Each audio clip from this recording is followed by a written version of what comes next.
we have a very esteemed engineer from the industry, IR William Tang.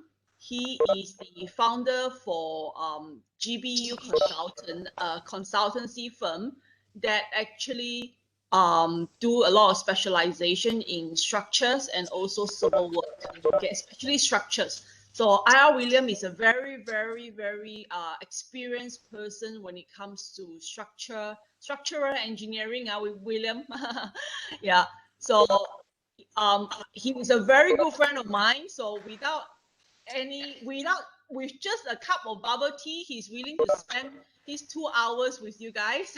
And I think we should really thank him for willing to share with us his experience in the industry, especially with consultancy work when it comes to costing and tendering and also BQs, and he will actually talk to us about some of the troubles that industry will face when it comes to costing and how they can overcome it. So it's going to be a very, very practical, very industrial kind of sharing for you all. Okay.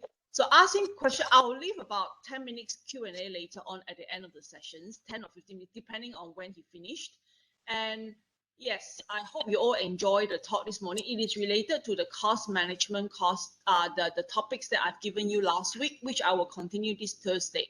Thursday class will be like normal, and you will see IR William again later on in the afternoon for IDP as well. Okay, he is also our industrial advisory panel. So he's very willing to spend time with young people like you all. So please ask questions, please tap into his experience, please really befriend him. Who knows, he may be your boss one day. Okay. Right. Okay. I'll pass the floor to you, William. Okay. Thank you, Dr. Tings. Good morning, everyone. My name is William Tan. So today's topic is challenges on bill of quantity. But you look at the title, I'm not name it as bill of quantity. In the industry, we always think about summary of tenders. I tell you why later on, So there are some session rules. This is a sharing session. We learn from each other. So we encourage you to turn on your front cam and webcams. If you have any question during the talk, do not hesitate to ask me. So it's like a two-way traffic. Unauthorized recording is not allowed except for the Unimas use. Yep. Okay. A little bit of my background. Who am I? Okay. Normally, how do we learn? We learn through two things. We learn through books that we learn from the university, all the books, all the theories, and we also learn from experience. So my experience is who am I? So my company name is GBU Consultants. Started in 2009. Since then, we have a lot of government projects. I'm very active member in. I was a very active member in IM Sarawak branch. I was a youth chairperson before, a committee member for the Sarawak branch as well. And I was the ACEM Association of Consulting Engineer Malaysia's chairperson in 2015 to 2017. And currently, I was appointed by the Board of Engineer Malaysia in the working group to review the scale of fees. So these are my background. Just a little bit of knowledge for you. What is the differences between IEM, ACEM, and Board of Engineer Malaysia? I believe most of you know what's IEM and Board of Engineer Malaysia. So IEM is a learner institutions. So they probably a lot of these bulletins, all the articles, engineering's related matter. ACEM is Association of Consulting Engineer Malaysia. It is an association that whereby all the bosses join as a member. consultant for bosses join as a member. It's a business-related association. Board of Engineer Malaysia, I believe everybody know, is a statutory bodies whereby when you come up, you graduate from the university, you need to register with the Board of Engineer Malaysia in order to work as an engineer legally. Okay. I like to put out this phrase to you guys, engineers. Engineering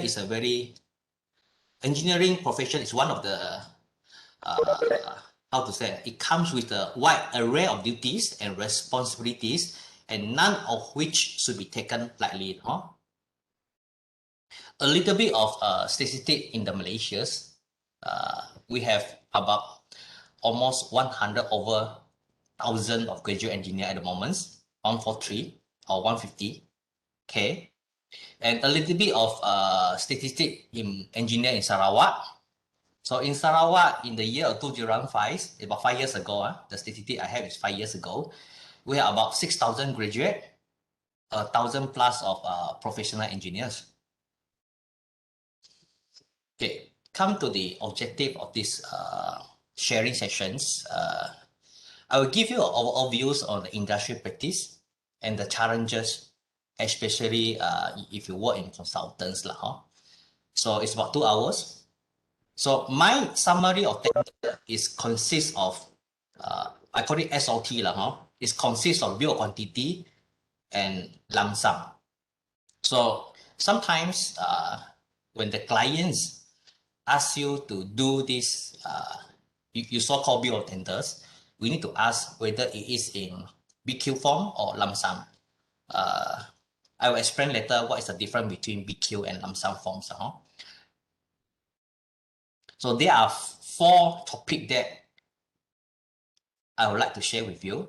The first one will be the summary of tenders, consists of BQ and lump sum. Another one is project cost. Pay attention more on the project cost.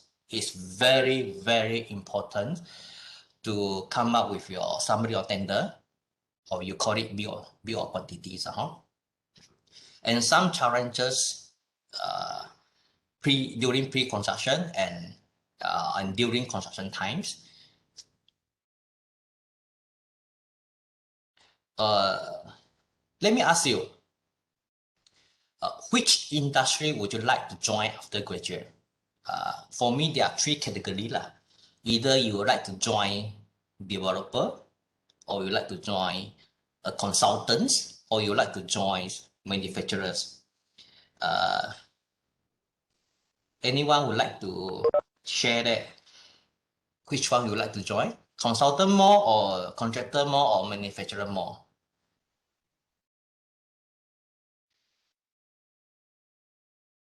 Okay. Most of the engineer, when they graduate, they would like to join consultants. It's better for an engineer to join consultant. Why? Because what you learn in the university is theory, so you need to strengthen your theories in the consultants. So in the consultant, most of the young engineer is doing design works.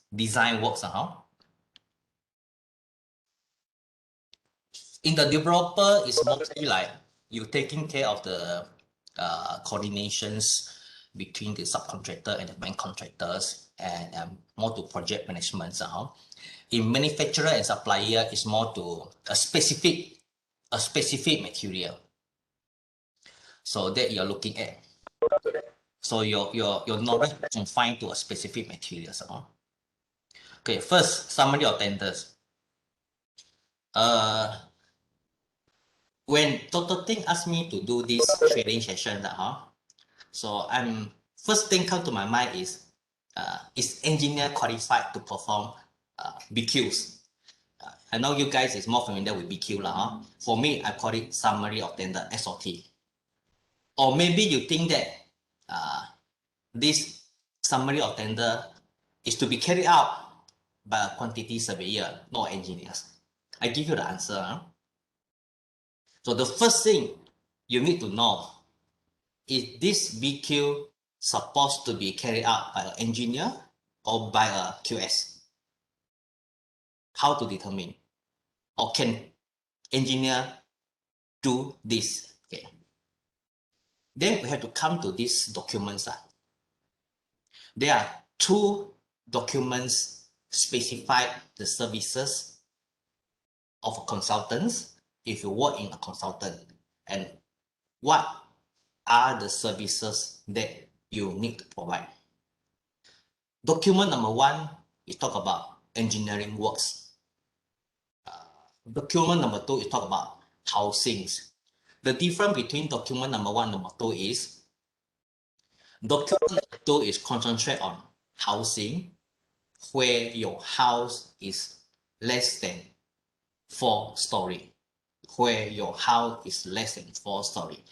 If your house is more than 4-story, you look into document number one. So document number one including infra works, KNS, M&E works, and also building works more than 4-story. Let me brief you the basic professional services in document number one. It's same for document number two. So this is a document number one. It's very important for you to understand the obligation of an engineer if you work in a consultant. You look to page number 4 here. Okay. Professional services. This is for consultants.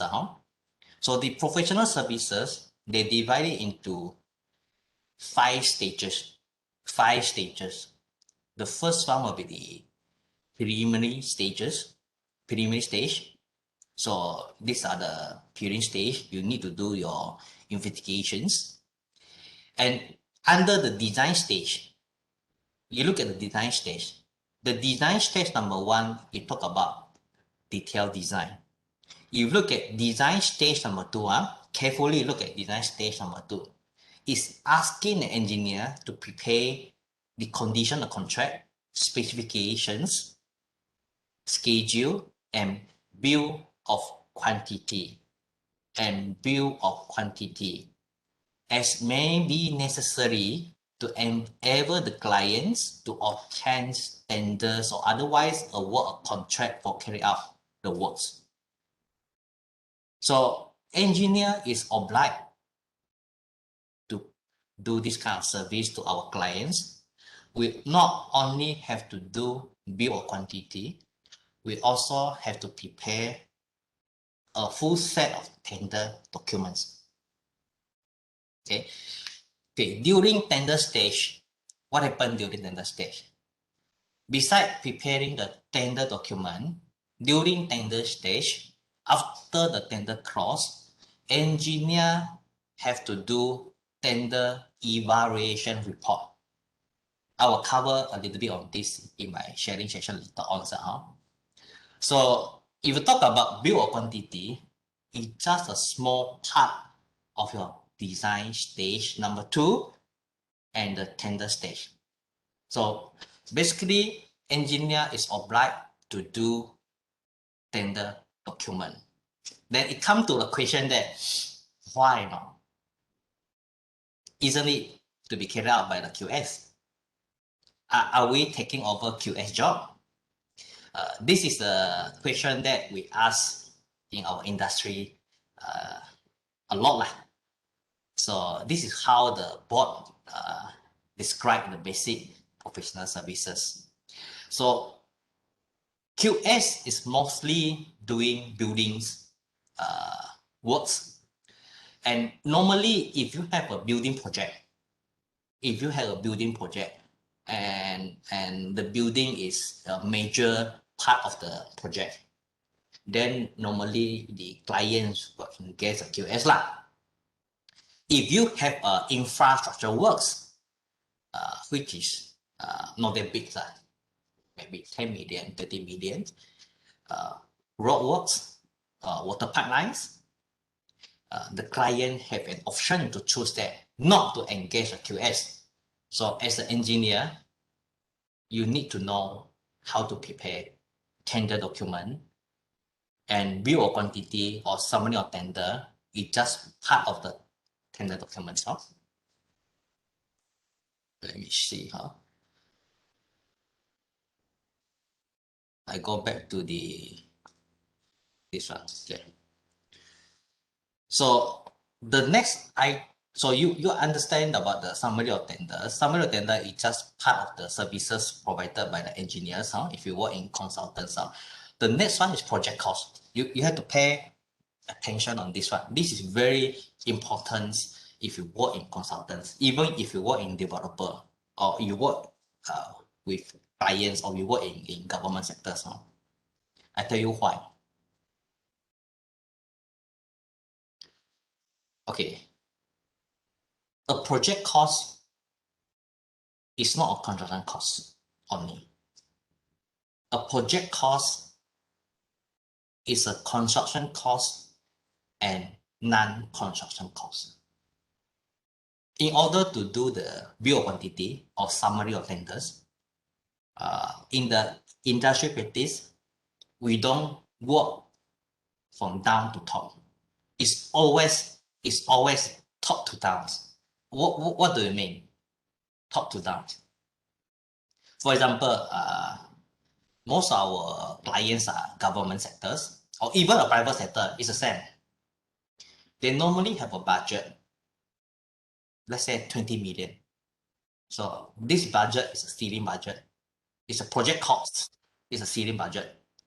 So you have to understand from the project cost and how many percent is allocated for the construction cost and how many percent is allocated for the non-construction cost. It's all from top to down. I will show you an example later on, and I will give you the tips on the percentage in the various items. So at the starting of the project, we don't calculate the quantity already. We don't calculate the quantity. We have to calculate how much allocated for construction cost. Then you calculate how much allocated for the construction cost is where your cost of bill of quantity cannot be more than that construction cost. So often that we do it from top to down. There is a ceiling construction cost. If let's say we don't consider this scenario of top to down, then the engineer go and do whatever he want, the architect go and do whatever he want, the MAE guy go do whatever he want. Sometimes it's over budget, then you have to redesign again. So normally, as an engineer, I need to know rule of thumbs. Let's say the client give me a buildings, and then I need to calculate how much the client is allowed for the building cost, and I need to calculate the floor area based on my rule of thumb. I will show you my rule of thumb later on. How much is not over budget, and what is the floor area that will not exceed the allocated fund for the construction cost. Okay, let me show you. What should it be? The answer should be top to down, not down to top. Okay, I give you an example like 20 million. Actually, this is quite a real case. I amended one of my projects cost. I cannot put the exact figure, but this is a real case, and I amend the figure to suit this change. Let's say a client want to develop a land, and the cost of the project is 20 million. So the first thing, engineers, you need to understand how much is allocated for construction costs. Normally, it's about 80 to 85%. So immediately you know how much is to be put inside the construction cost. Correct or not? So before you calculate the bill of quantity, you already know the ceiling price, the final figure of your bill of quantity or summary or tender cannot more than this cost. Remember, cannot more than this cost. If you more a little bit, fine, maybe 5%. But certain clients is very firm. Cannot more is cannot more. But certain client, if you more than 5%, it's still allowable. But sometimes they will ask you to deduct on the non-construction cost. And what are the non-construction costs? Let me show you. The non-construction costs consist about 15% to 20% of the project cost. So immediate, you know how much is for non-construction costs. And what are the non-construction costs? They are contribution to authority. What are the contribution to authority? You need to allocate a certain fee to pay water board, to pay score, to pay telecoms, for them to connect your electricity, connect the water. It's all a lump sum money that the authority will charge you. Okay. And what is contingency sum? Contingency sum is something that I don't know. Maybe client also don't know what will happen to the project. So we'll allow a fee. We'll allow a fee for the contingency sum. I will show you later on how to get the contingency sums out. And no doubt that we need to allow cost for SI.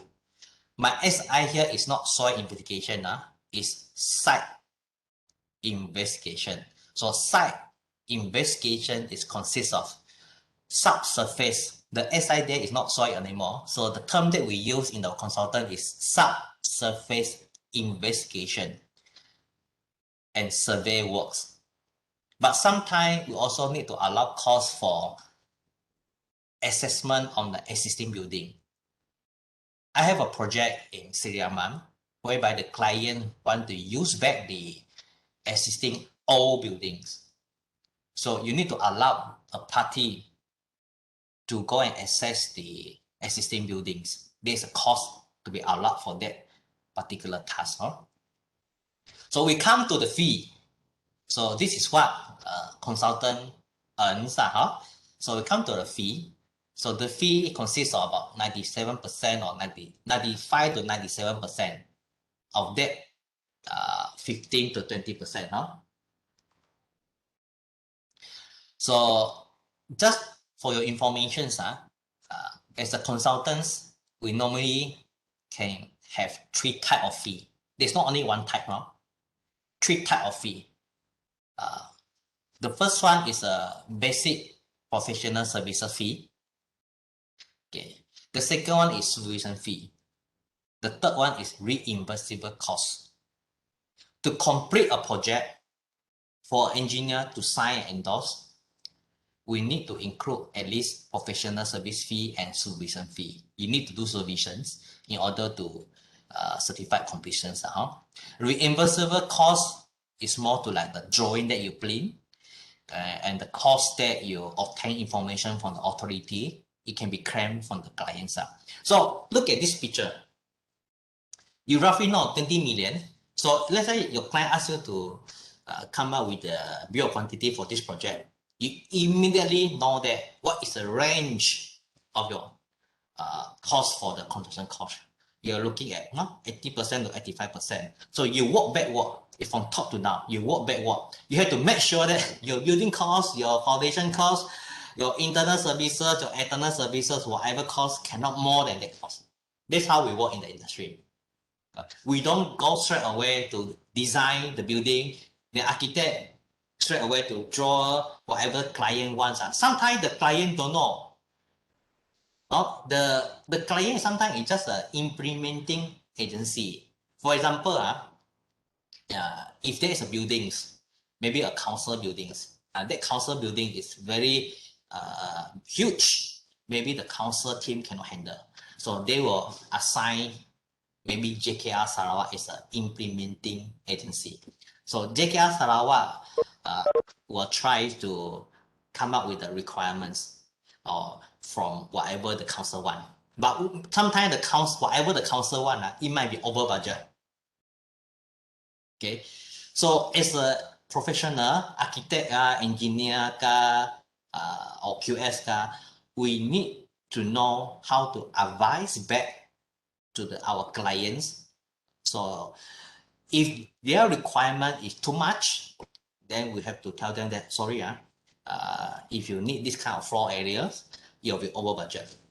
Normally the architect will draw what the client first, what the client want first. Let's say there's a building.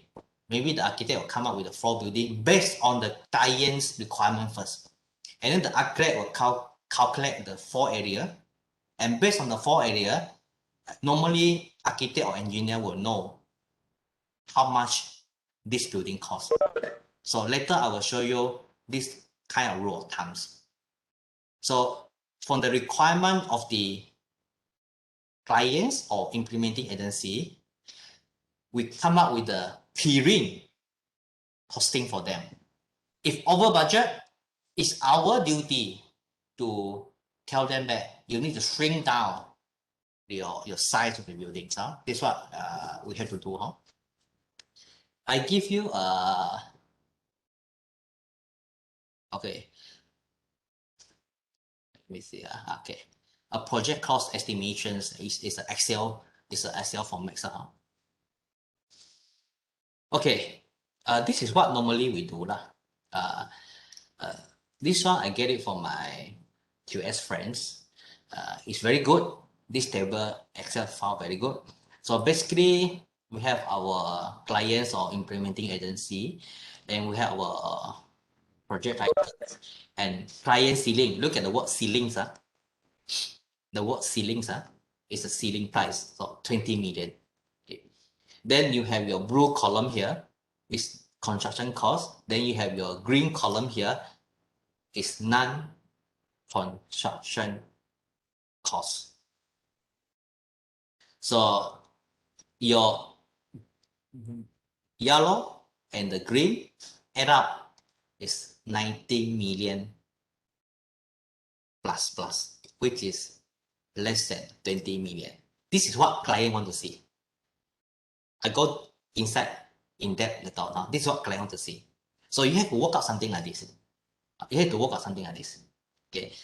So from this project, we roughly know in the beginning, it's 7 million for the building works plus the piling works. This is what the client want. So 20 million. So maybe not 7 million, about 8 millions for the buildings. Another 8 million is for the external works, whatever external work. So we know roughly the total of the building scope, price, and total cost of the external works. So they divide into like 7-8 million for this building works and 7-8 million for the infra work or external works. So we work within. So let's say building works. In the building works, it's about 6.1 millions. And piling works, this is a rule of thumbs. Piling works normally is about 10%. 10%. Later, all this figure will show in the end of the sharing sessions. It's about 10% of your building cost. So roughly, your piling work is about 610 already. Maybe 600, maybe 590. If you work out a piling works cost like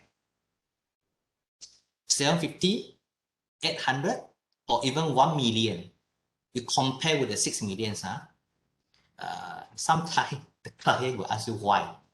The client will always ask you, hey, for my experience, it's always within 10%, 10% of the building cost. How come yours is so ridiculous high? So these are the challenges that we need to face with the clients. We are not talking about how you calculate out the figure, all this and that first. We're talking about to cap certain item costing first. Then from there, you work backwards. Then it's more realistic. Then you'll come up with the total cost of the project, which is less than the client's allocated ceiling cost. That is a project cost. But client might not be correct sometimes. I look at the piling works. We cannot apply 10% across the board for the whole Sarawak. If your location of a project is nearby the sea or riverbank, it's not only 10%. It will go up to 15% to 16%. You have to tell them why? Because the soil is very bad. So I have a project in Balinians. The client in the beginning said, oh, it's about 10%. It cannot be more than 10%. But based on our calculation, based on our SI, we immediately we know it's about 15 to 16%. So I tell them that I allocate a 15 to 16% for this kind of budding works. Then later on, we have this soil identifications, and we'll work out all the length of the pile, everything, and let the QS come up with the quantity and the costing. Yes, it's within 15 and 16. It's within 15 and 16. So all this figure is very important. So we don't go and design first.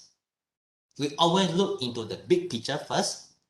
For example, the building, the floor area. Okay, whatever architect propose, you have to ask him whether this is the period. Have you conform with the clients, the footprint of the buildings? That is very important. If the architect had not conformed with the footprint of the buildings, I will sit there and wait until they really conform with the footprint of the building. Then I can estimate the cost of the building.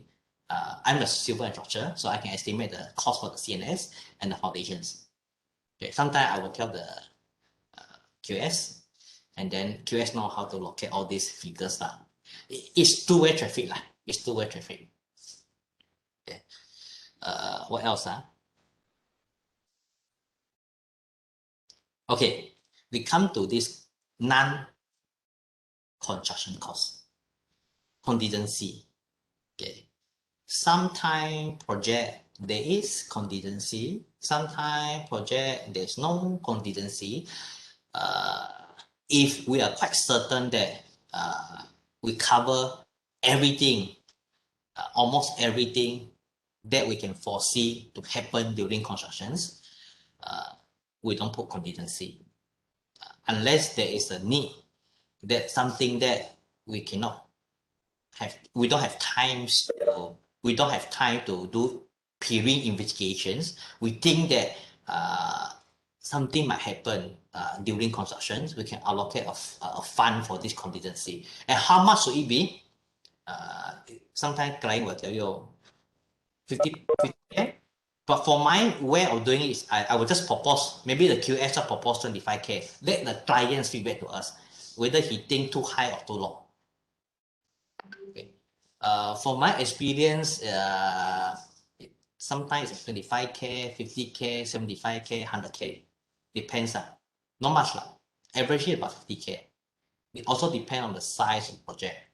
So this is how we allocate funds for this non-construction cost. Okay, how about SESCO connection charges? How much? And water contribution, and how much?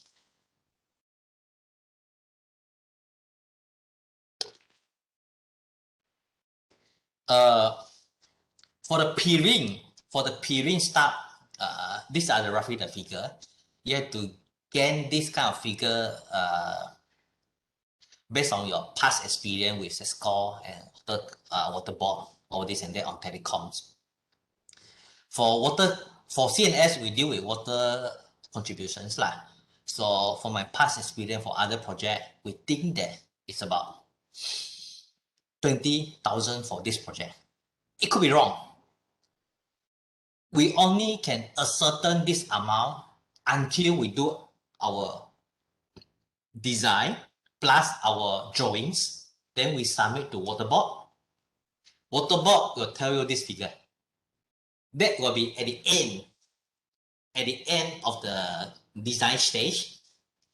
But sometimes during tender or during construction, the approval is not granted yet. So this kind of figures it's just an estimation, it's a provisional sums that you have to allow. It can come up more, 30 or 50 or So the exact figure to be determined once the authority has come up with the fee. They will write to you how much they will charge you for water contributions for this project. They will write to you. Okay.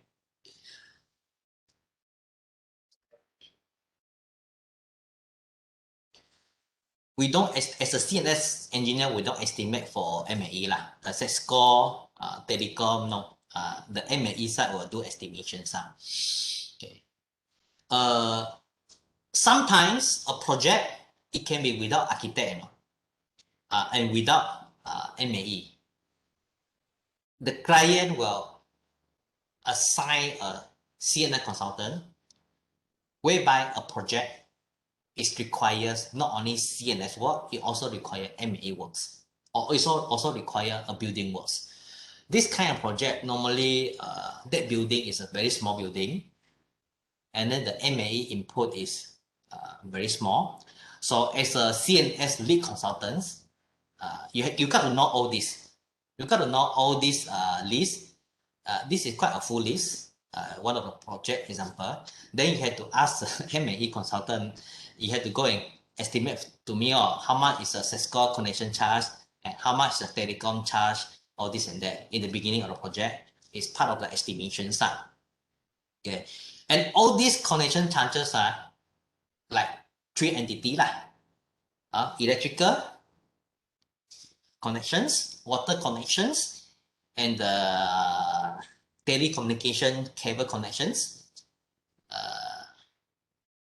It can be paid direct by the client, or also it can be paid by the contractor. It's up to the project clients. Depend how the client want this fee to be paid. So in the beginning of the project, you need to ask the client, do you want all this, they call it capital contributions, capital contribution for Cisco, water, and telecom. You want this to be part of the construction cost that the contractor had to pay, and you pay the contractor, or you want it to be you pay direct to the authority. It depends on the client's needs. I have project both. Sometimes client want you to be part of the project. Sometimes client want you to be exclude it as part of the project cost. Okay, for site survey and subsurface investigations, so this is starting on the project. So you have to allow a cost for the site survey and soil investigation. So site survey, also for experience, unless you have a term of reference to a survey company, and then you ask them to quote, then it will be more accurate. So normally what I do is I estimate first, based on my period project, this kind of area, this kind of term reference, this is how much it is. Then we come up with a term reference to give it to the surveyor to quote. While waiting for the surveyor to quote, then we also have the period costing to our clients. All this taking time, no? So it's a concurrent process. Like SI is the same. So roughly, you know how many borehole you need to do, how many MP, Macintosh approach, or any other test you need to do. So you got to have feelings how much per borehole, how much per MP. Then you can estimate all these costs while waiting for the soil company to come up with a quotation to you. Then you have this period costing allowed for the for this project cost. Okay, fee is based on scale of fee lah. Based on scale of fee. Okay, it's based on the scale of fee. The scale of fee is based on the document that I showed you just now, the notification of the scale of fee. Let me cross this one, which is inside this. Inside this document, document 1, document 2. So today's session, we're not sharing the scale of fee, so I'm not sharing this one with you. And we talk about costing, and what are the challenges in the consultant that we encounter, and we always work top to down. We always work top to down. So these are the summary from the example that I showed you just now. There is an Excel form now. From 20 million, so about 16 million for the construction cost. Non-construction is 3.7 million. Okay, roughly for the building cost, I know it's about 800 plus minus. And the content of the actual content, I will always say the actual content of the construction cost, the physical works is about 93 to 96. Okay, P&G also important. Later I'll show you what is P&G. So the actual physical work on site is 93 to 96%. So from the 20 million, you can see the actual cost for the construction cost, the physical, the 50 million only. Okay. You have to always give our clients this kind of knowledge. The client always think that I give you 20 million. You got to build me a 20 million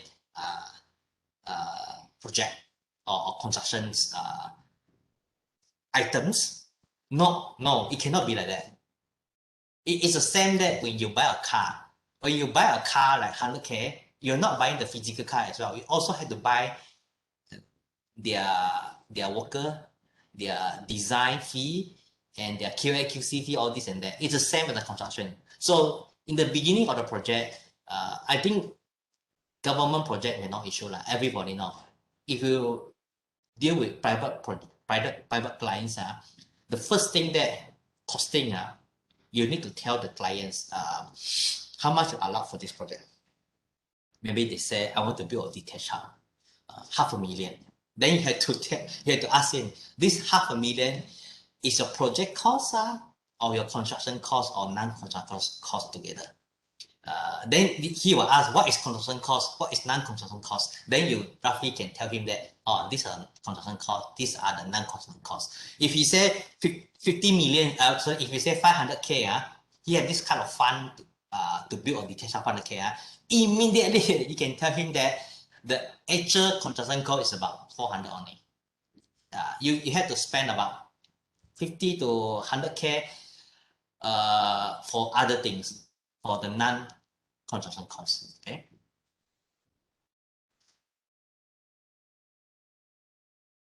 Okay, we come to this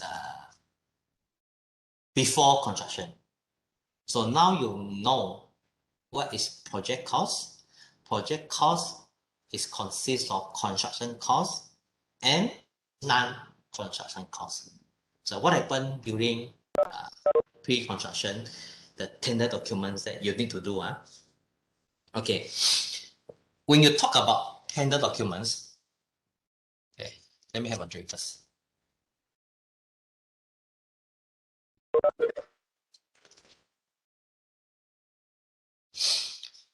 Okay, when you talk about tender documents, no doubt that bill of quantity is part of tender documents. And I show you just now, as an engineer, your task is not only to do bill of quantity, or I term it as summary of tender, which is SOT. Your task as an engineer in the consultancy is to prepare a tender document. Okay, so I will tell you what is tender documents. Okay, tender document, the word documents is a very general terms. Okay, often tender documents there are two different things that you're looking at.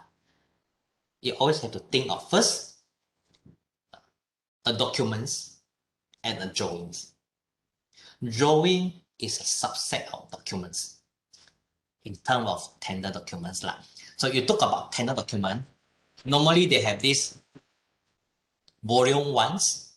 Volume 1 is contain all the essential tenders, spec, everything. Later I'll show you. Volume 2, it is the drawings. But sometimes the project is too big. It can be volume 1, 2, 3, 4, so many. Okay? For me, I will divide into two different subgroup. The first subgroup will be the document itself. I call it all the A4 papers. Another subgroup will be all the drawings. So all your subgroup number 1, it can be volume 1, 2, 3, 4 for big project. Then 6, 7, 5, 8, it can be the drawing for architect, 1 volume, drawing for CNS, 1 volume, MAE, 1 volume. Okay, let me show you a tender document. What is inside the tender documents? So this is the thing that you got to do. This is one of the project that I do for one of the water board. It's a Jabatan Bekalang Air Luar Bandar. Okay, and as an engineer, we need to do this, It's not QS, because this project, it consists of very small building. It's a genset and NSP room. Engineer can do that without an architect, And this project, it also requires MAE input, pumps, and the electrical supply. But the client choose not to direct engage MAE. They choose to engage a KNS consultant only. So we become the lead consultant. So then you have to know all these preparation of tender documents. So you look at this content of this preparation tender documents. Item 1.5, summary of tender. So bill of quantity is just a small part of the overall picture, of the overall content in the tender document. Okay. You have all these instruction, condition of tenderers, form of contract. I believe you learned it during the course. You have to give specifications that you are using JKR spec or whatever spec, a list of spec. You need to know how to provide all these spec for specific projects. Bidder declarations and list of drawing. In this case, our list of drawing is volume 2 out 2.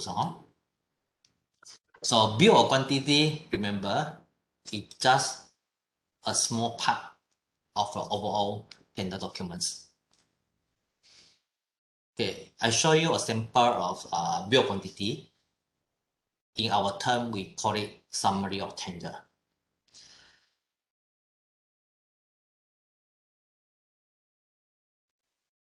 So normally we have this grand summary. So the grand summary, like item number 1 is a PNG. I will show you the content later on. Then number 2, you can see site investigation works. Okay, you might have a question. Why?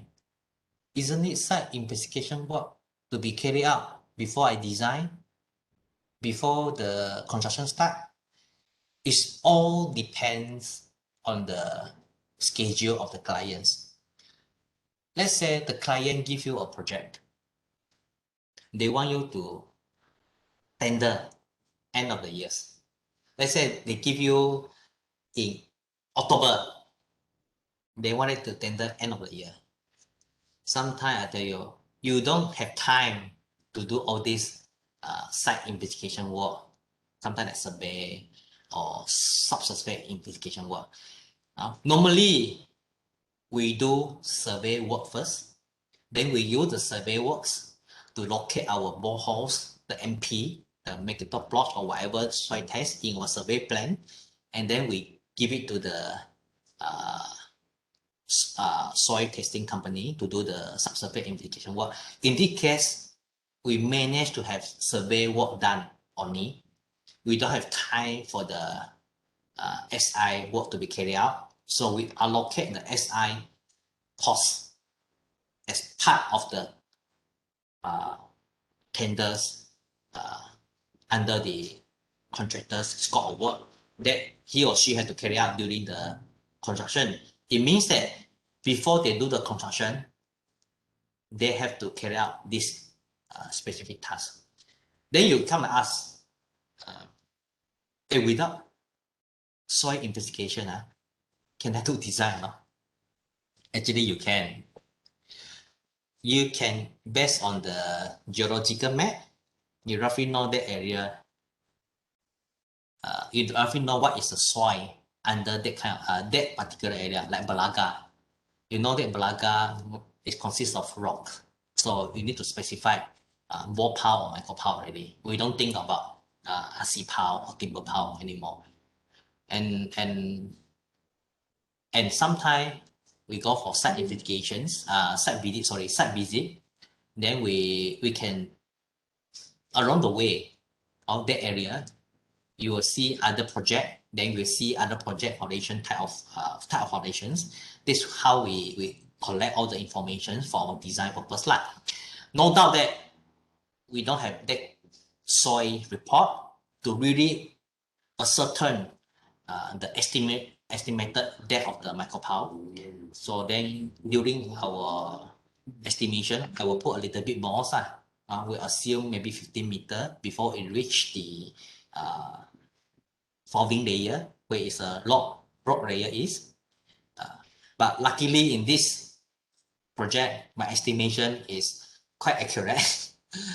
And then during the construction time, the contractor go and do it, and then it come out about the same. It's less actually. So my estimation is a little bit more. A little bit more is okay, because I'm not over budget, man.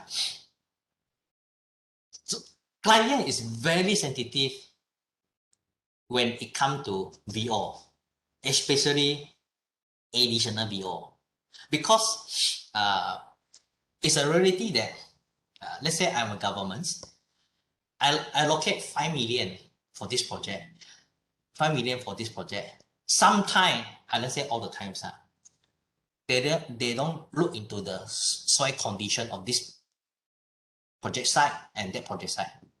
They only tells the implementing agencies that I want 5 million, 5 million, 5 million, 5 million. This is what happened in the industry.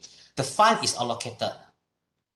For example, for the past few years, examples are our state government, they come out a lot of this 5 million job waterfronts.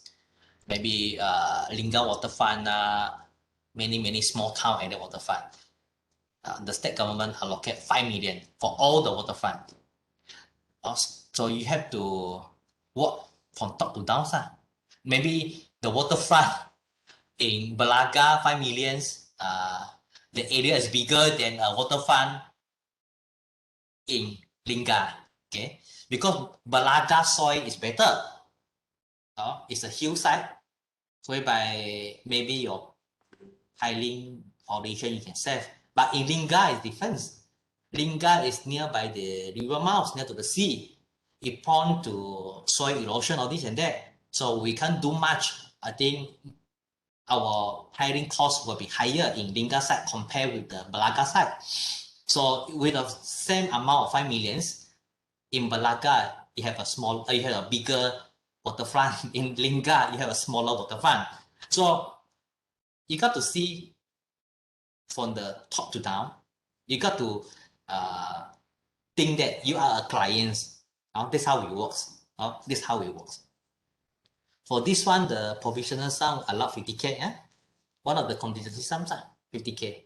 Okay, so because I do not know what happened with the soil investigation, it could be end up more, right?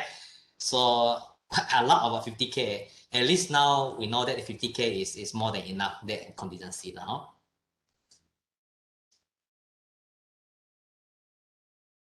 Okay, so this P and G, so it's item that the contractor have to compliant for enable the physical works to be carried out on site. For example, like contractor requirements, the bond, the insurance, CIDB levy, stamp duty. The second item will be requirement by the engineer.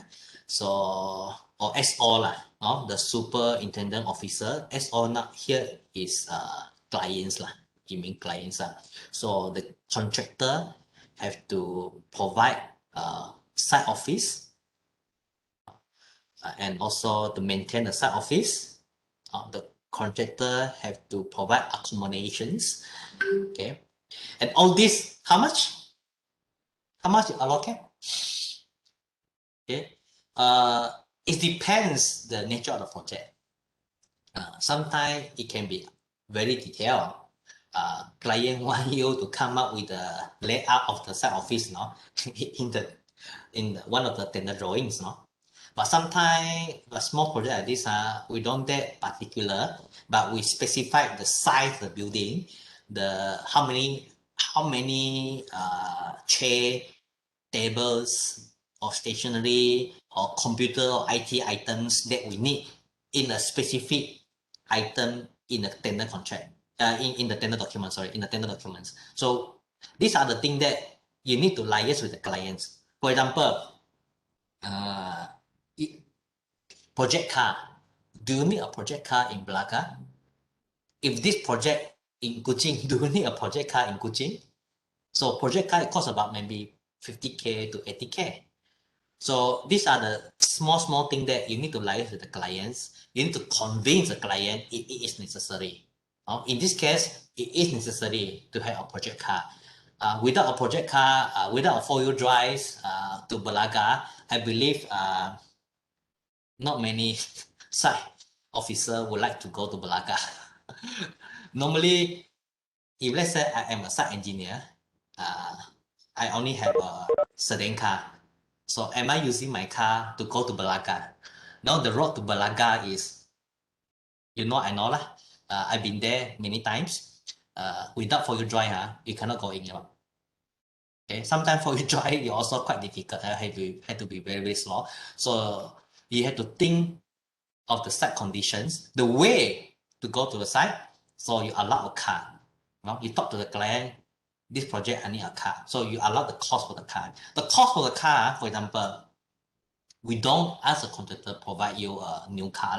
The contractor can always go and get a second-hand car, but you specify the year of the second-hand car, something like that.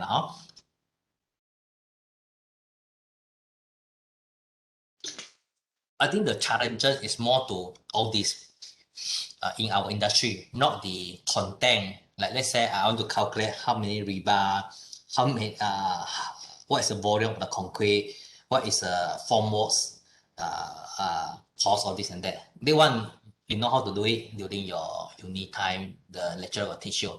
These are the things that which is a challenges for us, and different project or different requirement on this one. You work with maybe JKR, you work with GLC, government link company. They have different project or different requirement on all this.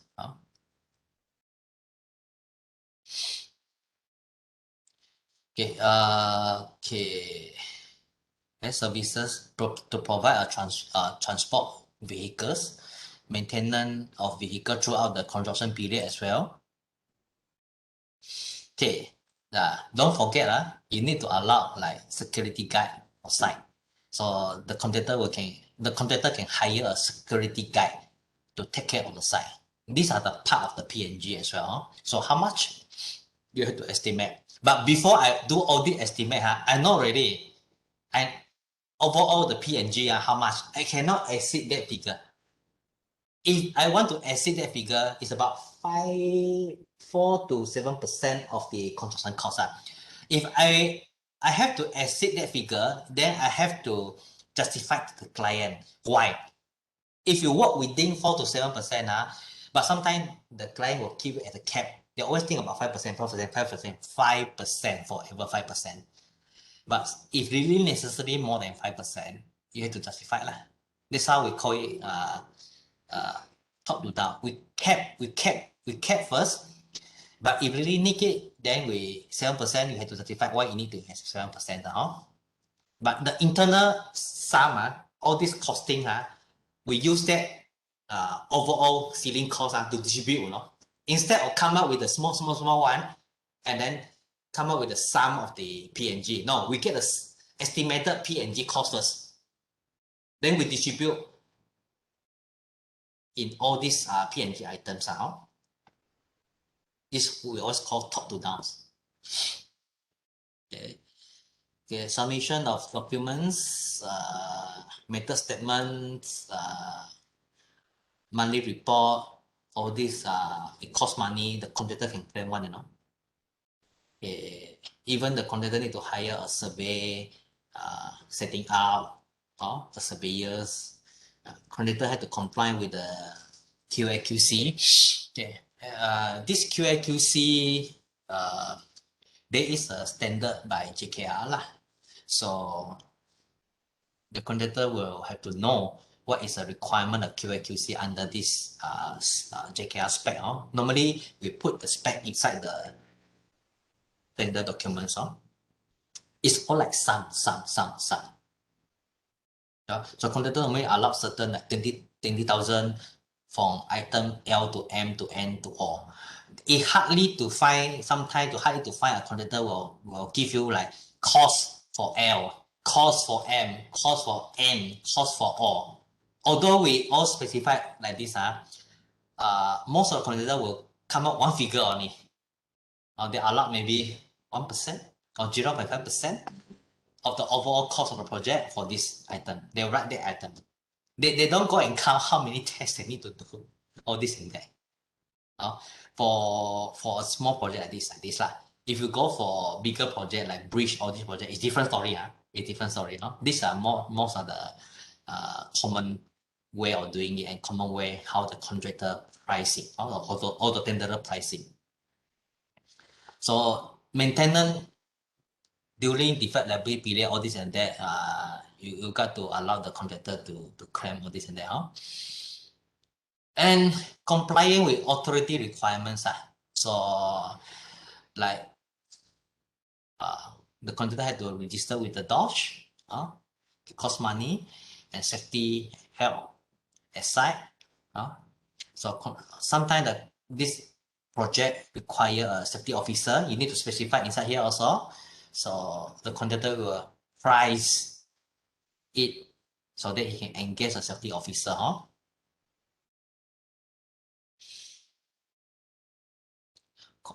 Contractor requirements, okay, yeah. All these electricity to perform the work, water supply to perform the work, the client had to pay also. Although it's not a physical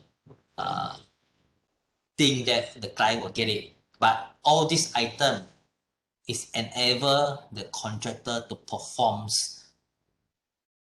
the physical works. Without all these items, it's not fair for the contractor just to carry out the work and cost for the physical work. All these items is necessary.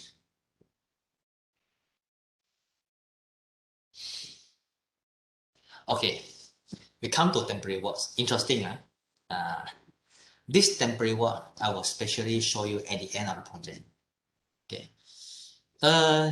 Temporary work is always a challenge for a contractor. I'm talking about general contractors. If you talk about the big contractors, they have these technical guys in their company, and they have this capacity to do the big job like bridges, all this and that.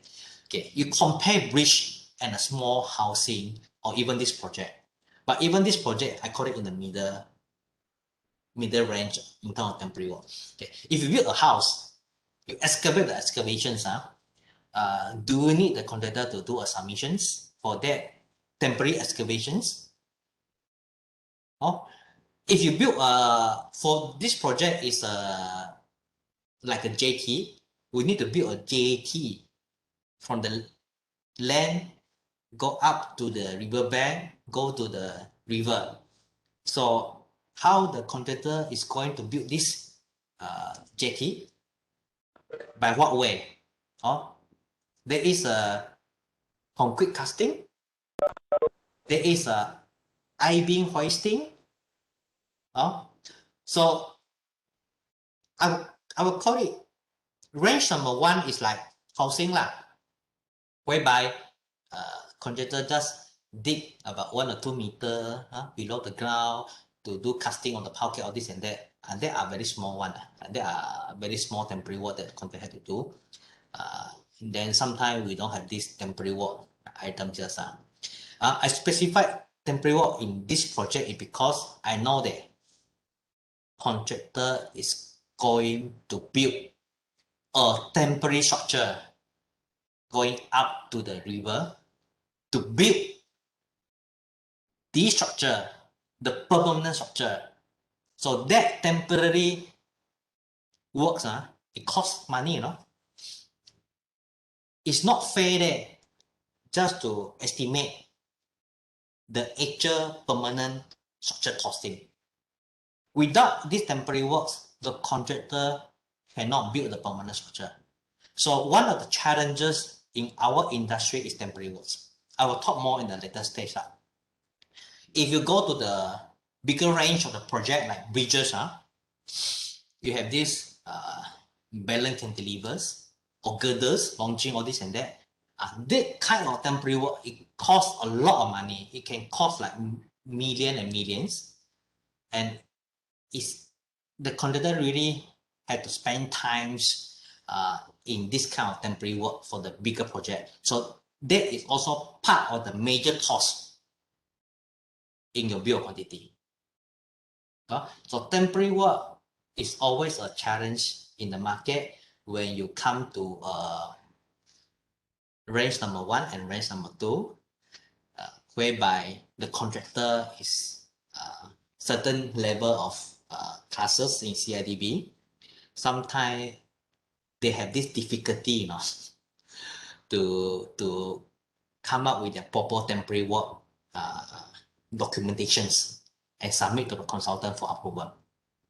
All these temporary works, the contractor will have to do proper documentation. To a certain range of temporary work, the contractor will have to engage a professional engineer to endorse the temporary work. For the design consultant to review and to say no objection. It's all about public safety. It's all about public safety. So we have these services, okay, site management, mobilization and demobilization, also one lump sum. The contractor will have to send the machine to the site, and then after construction completed, the contractor will have to demolish all the machine out from the site. How much? How much? During your estimation, how much? It's all depend. Sometimes the P&G that's why I always think, are we engineer qualified to doing all this? I think we are to a certain level of to a certain levels lah. Sometimes we really need a QS to have this kind of input. But we have no choice. According to the Board of Engineers Malaysia, part of the professional services, we need to do all this. So sometimes in the P&G, sometimes I cannot estimate, I will allow about 5% to 7% just a lump sum cost for P&G. And let the contractor go and price it. Now the contractor will not go and price every single item. Sometimes one page, it happened, it will like the whole page only one figure. But it becomes a difficulty during construction when we want to do payments. So this is how, so during construction time or before construction time, sometimes we will ask the contractor to do rationalize the price. It means that the whole page, later I'll explain further, the whole page, if they put one figure, I will ask him, you better go and distribute item A 500, how much? At least item A 500, how much? Sorry, like temporary work, how much lump sum? One item, how much? One item, how much? Instead of the total cost. Because during payment times, during construction time, payment time, it's difficult for us to do payments. We need to do payment first, item by item. And we always have this clause that to let the contractor or the tenderer to find out, is there any other cost that which is supposed to be in the contract that maybe the consultant or client do not see it during the preparation of the tender. So this is the site investigation works that we do it. This is bill of quantities. Number, or ballpark number of certain items. And it's all provisional. I believe we all know what is provisional, measured quantity and provisional quantity, contingency, provisional sum, and provisional item. It's part of your cost.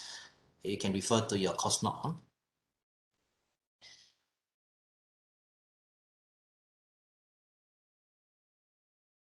Okay, so the first thing will be, okay, site current. Let me show you paring. This bill of quantity or summary of tender, in the market we call it lump sum project or BQ project lah. Lump sum project, it doesn't mean that all your items have to be lump sum. I show you what is lump sum. For example, you see this one. We are asking the contractor to do an intact structure. So the intact structure have the reinforcement, have the formwork, have the concrete. So this is lump sum, itemized. For bill of quantity, you will come up the area of the formwork, the weight of the reinforcement, and also the volume of the concrete. That's a bill of quantity. Understand now? So this is the lump sum project. Everything item, sum, how much. But inside the lump sum project, not all the item can be like this lah. So especially for piling work must be bill of quantity. It's a provisional quantity. So it's how much they do aside, how much you pay them. It's up to the final measurements. So a lump sum, we call it a lump sum project, is a content that most of the item is sum. But except for foundation, whereby you have these pilings, in this case, it's a Marco Pause. Even like genset, okay, we have this genset and SB room. This project is without architect, so we got to do all these architect works. It's a small buildings. Can we do it? Are we how to say? It is. Do we need an architect in this case? No. An engineer can do a simple architect buildings, which is allowed in the course now.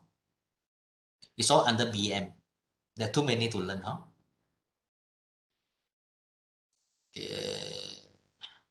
Even the reinforced concrete crossover, okay, we have lump sum for reinforcement cover. Okay, let me see what else I need to show you.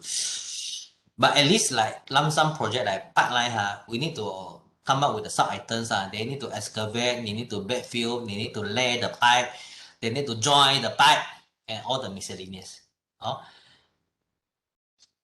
I believe you guys know what is code number here. If you don't know, later I will show you. It's under the my CISM. Okay. Let me go to schedule, right? Okay. I'm not too sure you guys know this or not. Schedule, right? How do we obtain the unit rate for different items? You can obtain it. The way I see it is 3 sources. I always like to have this very step. First thing is you look into the document of JKR Sarawak. They have this schedule, right? It fixed already, They will tell you how much for that item. For example, this one is my project schedule, right? So inside your tender document, I also put in this schedule, right? I don't insert the full books, but at least I put the cover page is allowed during tender stage. So if there is a VO, especially for lump sum project, so we based on this schedule, right? All the quantity of rebar, concrete, or formwork to calculate for the VO, whether additional or deductions.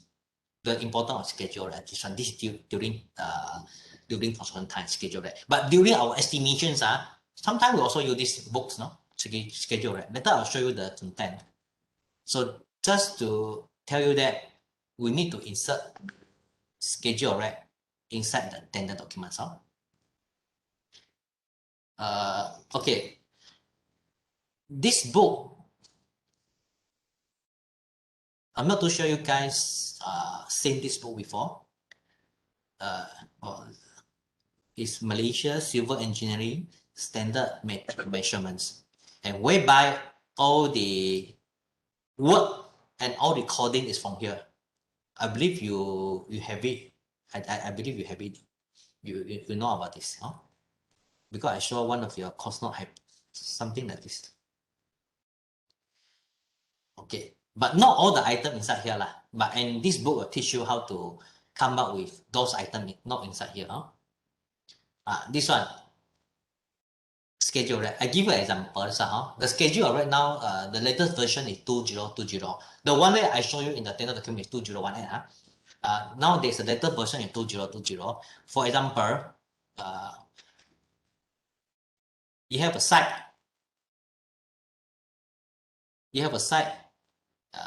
Like clearing for the site. 1 hectare is 3,468.30 cents. How JKR get it? I don't know. We can apply this. This is one of the way we can get the costing lah, using the JKR Sarawak schedule, right? Another way is we don't use this book. We always get our friend from KNS, or we write to our good friend as a contractor lah. Ask them, hey, this area, how much if you want to clean this area, how much like this.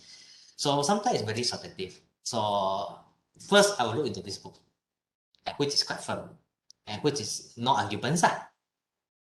But people say that all this rate sometimes it's a little bit higher. Okay. Now you might have a question. If I have 1 hectare of site to clean in Kuching, compare in Belaga 1 hectare, is the price still the same? Interesting, huh? No, it's different. How it is different? It's based on the locality factor. I just want to show you this. So then next time you know how to come up with your own figures. Inside this one, if in Kuching, the 2,000 plus is 0% additional. If that area is located at Padawan, you can add 2% of that rate, 3,400 plus. Understand now? Even if in Kuching, town center, then if you are within, if you are more than 15 kilometer to 45 kilometer, you can add in another 5%. This is very detailed. So if I just want to show you this, there is a standard document schedule, right? Which is JKR Sarawak have done it. So you guys can, based on this one, to estimate your costing now. But sometimes you cannot find certain items. If you cannot find certain item, no choice lah. You have to write to supplier or manufacturers. And be careful. When you write to supplier or manufacturer, you have to ask them whether it's include delivery or not. Sometimes they do not include delivery. You have to include the cost of delivery. And also, if you write to supplier, they do not include installation, you know. So you got to know how to calculate the delivery cost and installation cost. And how to calculate delivery cost and installation cost? Frankly speaking, during my uni time 25 years ago, I was from UK. I forgot whether they teach us or not. But normally what I do is, I have a lot of QS friends. I just go and ask my QS friends. So actually, we can do our summary of tender or BQ up to certain levels. Okay, challenges. What are the challenges for preparing this summary of tender or BQ? I give you a few. You pay attention now. Okay, first, you really need to understand this project is BQ project or lump sum project first. Then the way you do the you call it bill of quantity. I don't call it bill of quantity. I call it summary of tender. Then it's different from bill of quantity. This is how I term it lah. Summary of tender is consists of bill of quantity and lump sum. So this project, whether it's lump sum project or BQ project, this is the first thing that I need to ascertain, and I need to ask the client, you want it to be bill of quantity or lump sum? Okay. Okay. You ask when you do the calculations for the rebar, especially lah, this is a lapping. Then you got to know rebar coming what length? Rebar come in 12-meter length. If you have a RC beams, you calculate the rebar distance. Then are you calculating the wastage as well? If you ask the contractor to buy an 12 meter, when they cut, oh, this is the weightage of 1 meter or 2 meter. Do you calculate that? In my time 20 years ago, yes, I do calculate the weightage and I do calculate the lapping as well. But in the current practice, no. It's all inside the unit rate. It's all inside the unit rate. You do not calculate the wastage. Okay? The unit rate cover already. Another challenges is what, I'm not too sure you guys know about proprietary item or not. I come up with this is a definition from Google lah. It's a patented material, specification or process that can only be obtained from one manufacturer. I give you an example. A building whereby the roof you can design using coffin steel, lightweight coffin steel. Normally the lightweight coffin steel, it will be cheaper if you ask a manufacturer or supplier to design. That is proprietary item. For example, in the market, I do not favor any brand now. In the market, there is a Lysa for roof. There is a UGI. There's a Bruce Scott. There's an Ancam. So these are the proprietary items for the roof. Okay, you can ask Lysa or you can ask UGI for costing of this kind of roof. Normally they can give you offhand like per meter square 150 or 300. Then you can calculate the roof. Also depend on the degree of the roof lah. You have to be careful lah. If your roof is quite flat, then the range of the per meter square is cheaper. When the roof is quite slanting, then quite steep lah. Then the cost per meter square will be higher lah. So normally I have friends in all these manufacturer or suppliers. They will call them, ask them lah, how much you think this? I give you the layout lah. I give the roof beam layout, and this is the area of the roof. Then can you roughly give me how much per meter square so that I can do my estimation for the roof? So these are the items that sometimes you don't have detail. You have to based on rule of thumbs out. At the end of the presentation, I give you some figure rule of thumbs out just for your reference. How to estimate contingency amount? I told you already. It's up to you to study the clients. Normally, I will study first. Let the clients comment back. And normally, I'll trigger the items. Let the client think that it's too high or too low, and how much, or need or no need. This one is a JKR schedule, right? That I showed just now with the locality factor. Remember? You also can get your unit rate from the market, or you can give call to the supplier or manufacturer, or like batching plant, the concrete batching plants. And sometimes how to estimate environmental compliances, then you need to know the EIA, environmental impact assessment cost for this project. You also need to know the EMR EMP and EMR. EMP is Environmental Management Plan. EMP is EMP is Environmental Management Plan. EMR is Environmental Management Report. No, these three terms sometimes quite confusing to me lah. So whether you do EIA or EMP, is you have to go and ask the Natural Resources Environmental Board in the Sarawak. You had to seek their advice for this project. Should I do EIA or EMP? The cost is very, very much different. EIA can cost 100,000. EMP can cost within 20 to 30,000 only. And what is EMR? EMR is this tool is just a planning, a guideline for what you're going to do during the construction. The last one, EMR, Environmental Management Report, is a report. It's an actual report that the contractor had to engage the environmental consultant to do the assessment.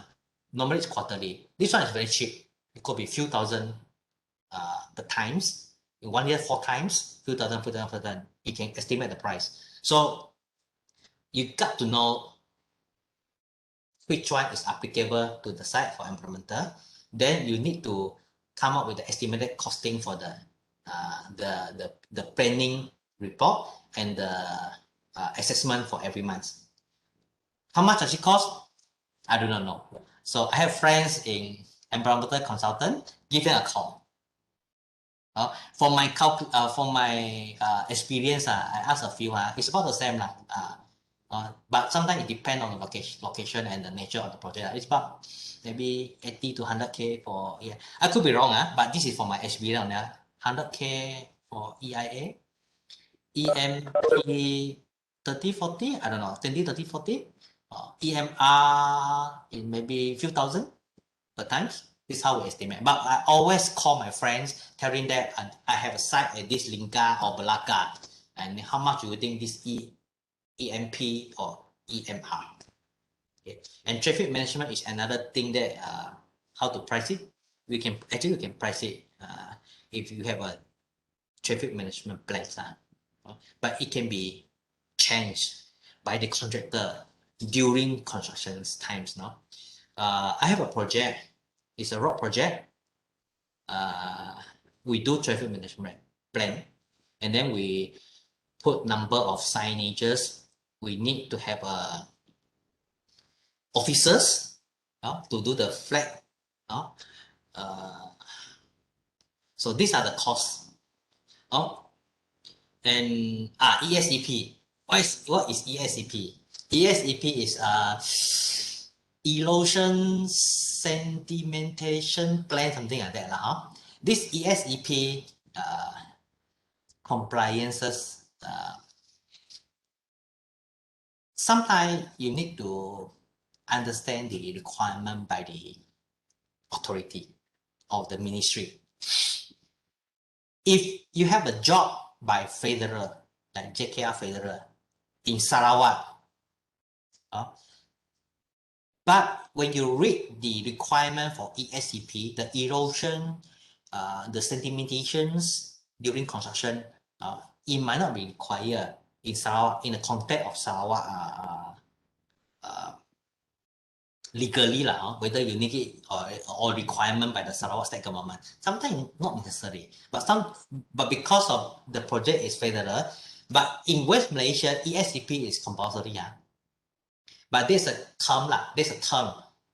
In certain project, it's not compulsory if you fall into this term, but in certain project, you are required to do this. We have a project, it's a federal project, it's a school project, whereby they want this ESEP. Although that we tell them that it's not compulsory if you do it in Sarawak, because we read the requirement by the ESEP. There's a menu but sometimes the client enforce it, they have to follow So what is the cost of ESEP?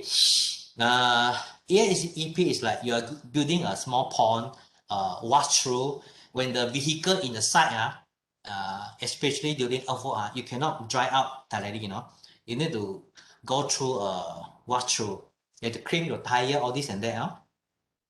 And you need to build a certain temporary earth drain along all the side before the water can how to say discharge to the external drain.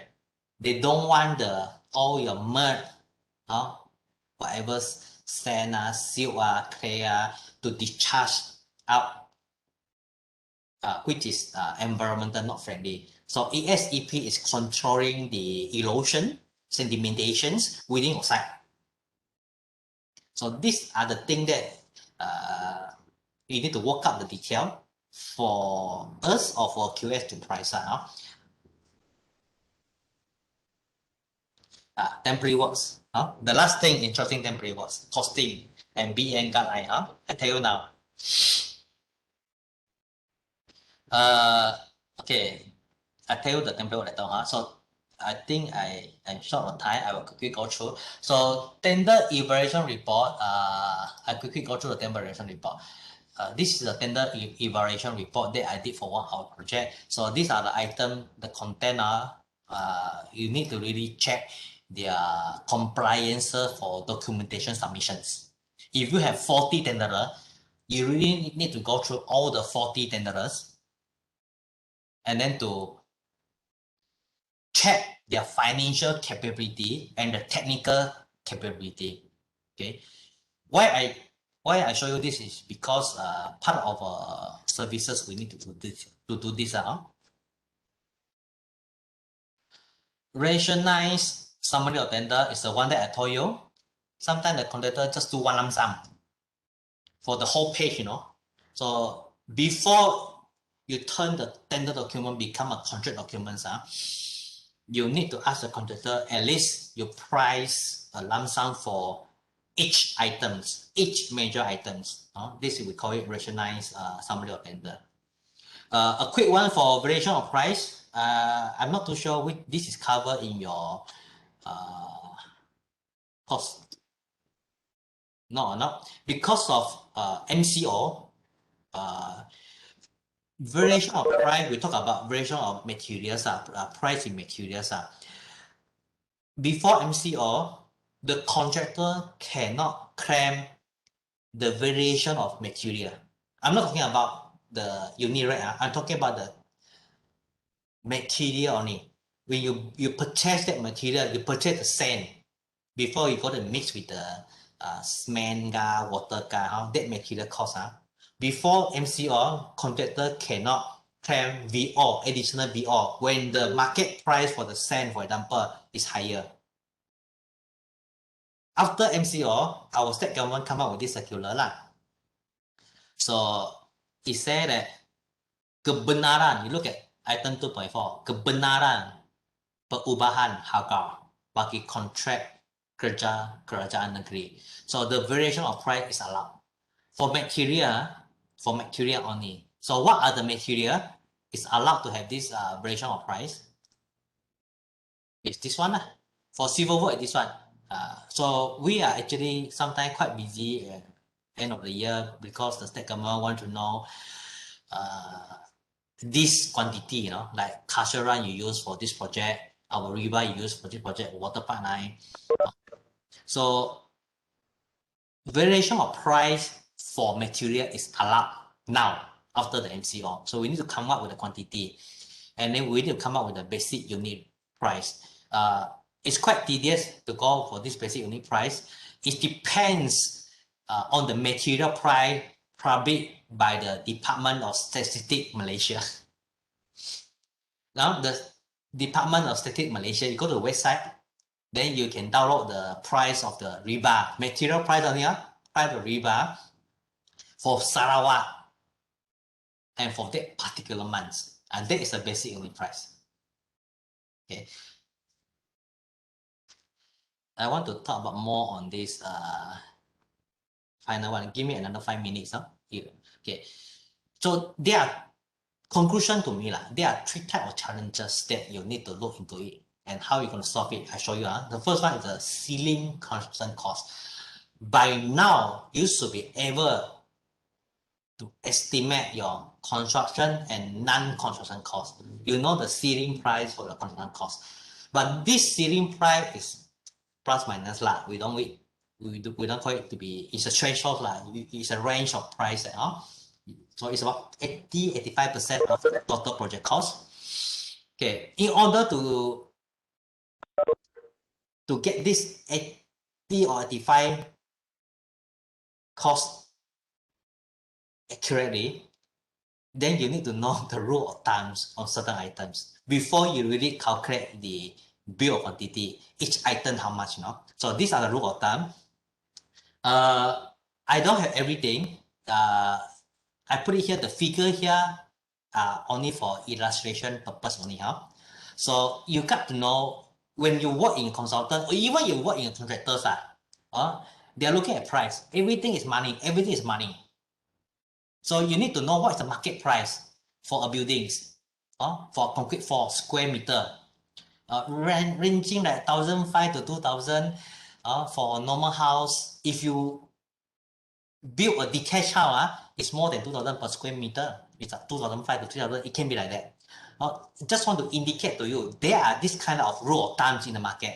When you work in a consultant or you work in a contractor, when you come up in the next year or next few years, you have to collect all this information. These are my information. It cannot be said that it's fixed. It's just for your reference. The price of the roof 150 to 300 per square meters, and price for foundations depends 8% to 15%. Preliminary is 5 to 8%. For bridges, like concrete bridge, concrete girders, 6,000 per square meter to 7,000 per square meters. This is how JKR works, no? I have one bridge in Kapik lah. So initially I proposed steel bridge. Definitely steel bridge is more expensive. Everybody know, but it's easy to construct. It's easy to construct, but the client look at the costing. Concrete bridge is cheaper leh. But concrete is cheaper, yes. But the contractor have to come up with temporary works now. Come up with the temporary works to cast the beam on site. If you do a I-beams, it's easy. You just fabricate in the factory, and then you drive to the site, you hoist it, and then you launch it. If you're going to cast a beam, you can cast a girder, yes, you can cast a girder offsite. But if the site is in very ulu area, you know how many tons of that girder, Maybe, I don't know, 10 tons, 15 tons, It's very heavy. It's very difficult to transport it to the site, So sometimes the contractor may choose to cast on site. If they cast on site, you need temporary works, And you also need a heavy machinery to hoist the heavy girder in place. So these are the things that you have to advise the clients and tell the client the differences. Yes, the cost may be less, but troublesome for the contractor to cast it on site, and difficult for them to launch it on site. I cannot say yes or no. It's all depend on the contractor, the capability of contractor. Some contractor can do it. Some contractor find it very difficult to do it. So these are the challenges that we are facing, not facing. We have to advise our clients. So we have to tell the clients, if you want to do a girder, RC girder, or for this kind of project in rural area, then you have to allow a higher cost for the temporary works. Then it comes out, it's not the same. You do steel beam also 8,000 square meter, but less temporary work cost. If you use concrete beams, it's less cost, but temporary work higher. So it's all there. Okay. And foundation is about 10 to 15% for bridges now. Prelims 8 to 10% now. Water pipeline per meter run 300 or 500 per meter run. All these figures are just for sure to illustrate to you that there is certain figure in the market that you can obtain. Something like this. Then you can plug offhand that, how much for this item. actually before we really go into to calculate the quantity and cost all the individuals items and what is the sum, something like that, you know. Offhand we roughly know already. Okay, temporary work is always the challenges lah. If your project go, if your project is big project, like girders, you have the pre-stressed girders, box girders, all this trouble form, we call this trouble form, or this yellow one is trouble form. It costs about millions, you know. It costs about millions. No? Just to tell you, during design stage, as the design engineer obliged to come up with this temporary works? No. It's a contractor obligation. It's a contractor responsibility to find a engineer to come up with this temporary works and to design for it and cost for it. And this kind of temporary work always cost about millions.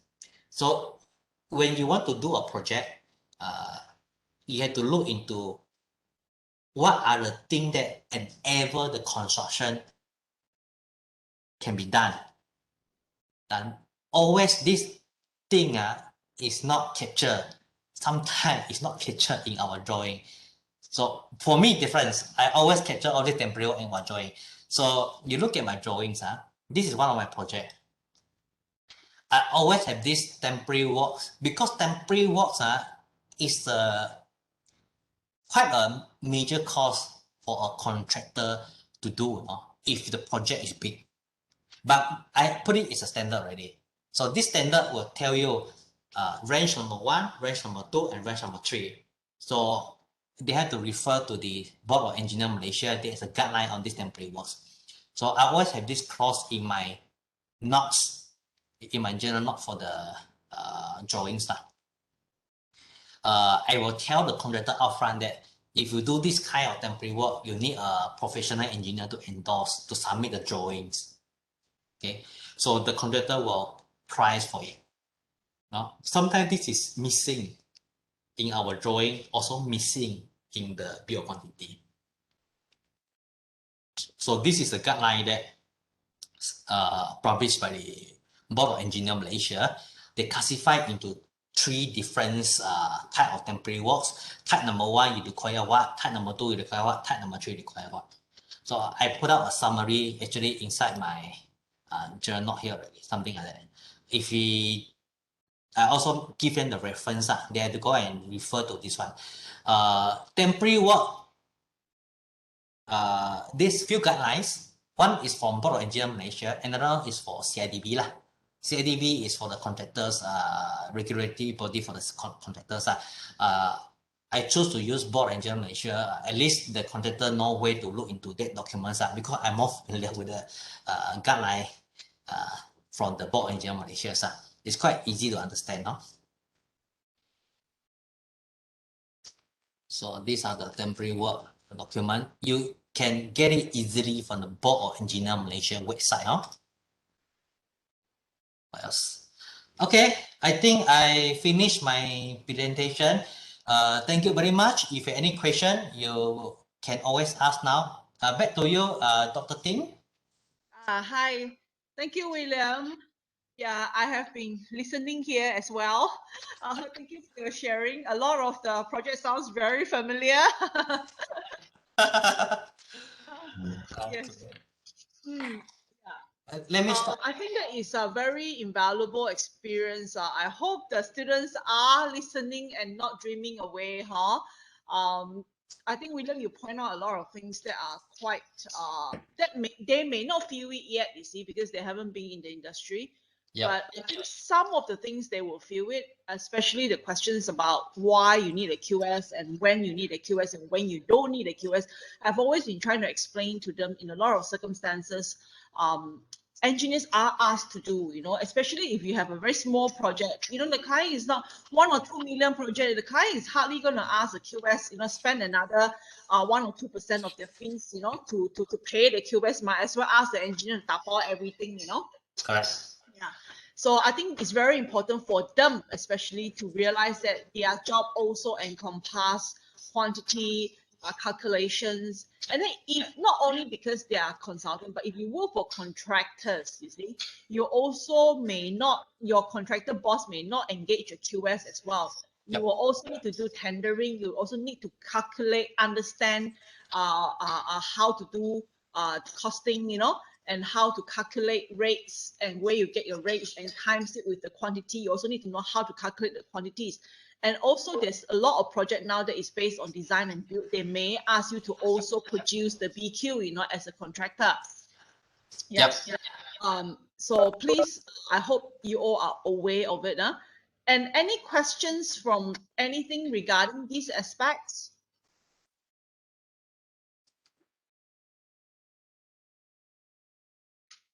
Yeah, Alan. Who else? There's a few that always ask questions. They're very quiet today. No one wants to ask question where you can ask William where you can get your rates from. I think he covered that. I hope you listen to it, because later on don't go and start crying to me and say, where can I get rates? I don't know where to get rates. Did you hear what he said just now?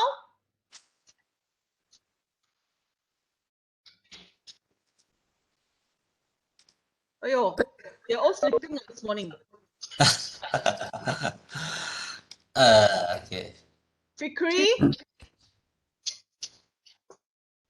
the one that always asks questions about all these things, you know, rates and all that. Yeah.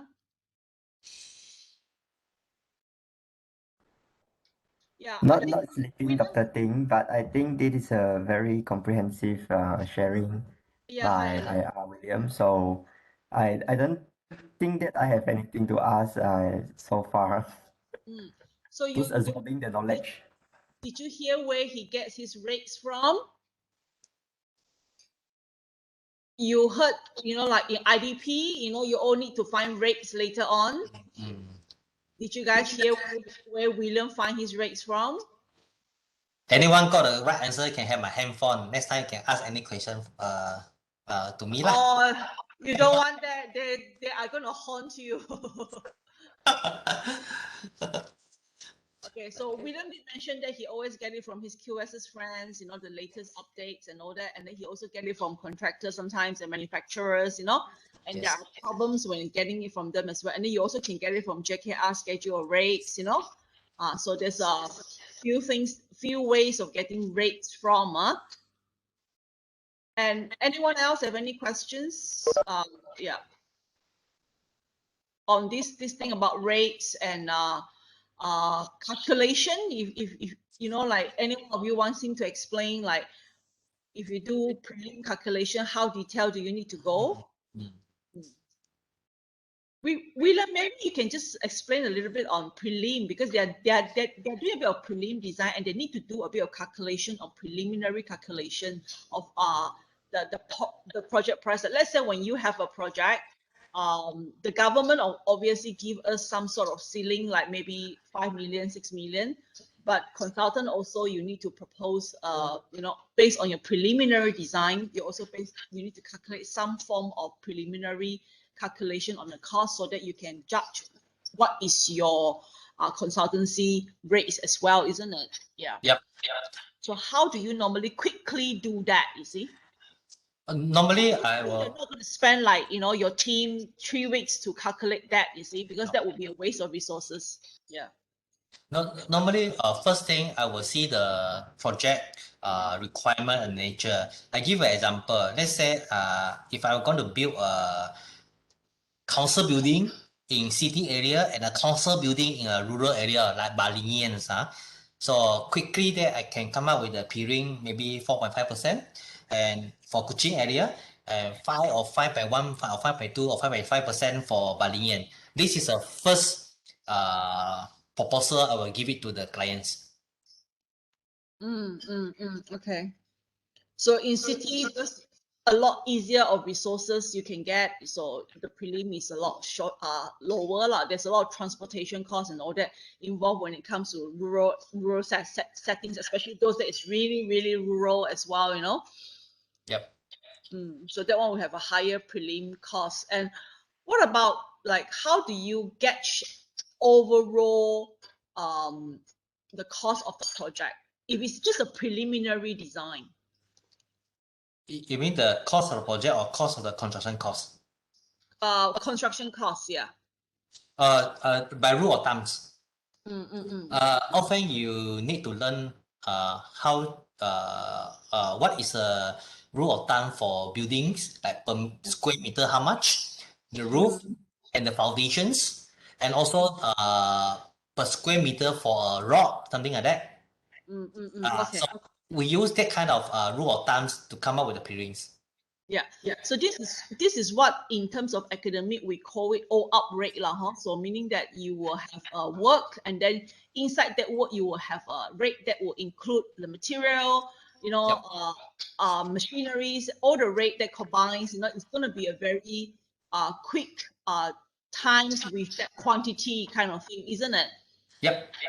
I give you an example. For example, if you want to build a monsoon drains, a 3 meter wide and a 2.5 meter height, the way I calculate the cost of that monsoon drain, I'm not going to calculate the volume or whatever. I can know the cost if I know the land. For example, is my QS friend told me is 1,500 per cubic meter. That per cubic meter, you calculate the volume of the concrete, but that cost is including everything already. Yeah. Okay. Then offhand you know how much is the cost of that generally. Yep. So this is exactly what I have told you guys, you know, in the class on how to do your preliminary rate calculation. So if anyone who's going to give me things like, you know, in prelim, you're going to give me like, oh, manpower, you know, sort of like all these sort of calculation, then your answer is actually going to be off because you really haven't even got the final quantity yet, isn't it? Because like with the drain example, we only know the layout, you know, roughly where to start, where to stop, you know, and it hasn't gone through a proper calculation, like proper drain, as in rainfall runoff calculations and all that. So it's just going to be a layout, you see. So from that layout, what you can get is the length and some gauge of the size of the drain. So with that, you get the volume, and then from that volume, you times it with the an all up rate that you can actually put it together, or you can ask from somebody lah, basically. And even if you ask from somebody, remember when you ask from a QS or you ask from a contractor, they're going to tell you their experience, and then they from different QSs, from different contractor with their different experience, they will actually they will probably give you something with a huge difference, isn't it? Like one guy may give you 1,500, another guy may give you 1,000, another guy may give you 2,000, you see. And that will also change a lot in the figure later on. Okay. Yeah. So again, you have to go back to your project and see what is your project characteristic like, and where is your project, the geographical location, the ground condition, etc., and who are you going to be working with, and which client you're going to be working with, isn't it? Yep. William? You're right. Yeah, very important. I think, William, you also mentioned that dealing with client is also one of the very difficult things, isn't it? I mean, because of their expectation, usually they pay 50 cents, they expect $5 kind of work, huh? Yes. Yeah. Okay. Anyone else have anything to ask about this? You know, like about people relations and how to deal with people and all that? Are you guys curious about that? And anyone?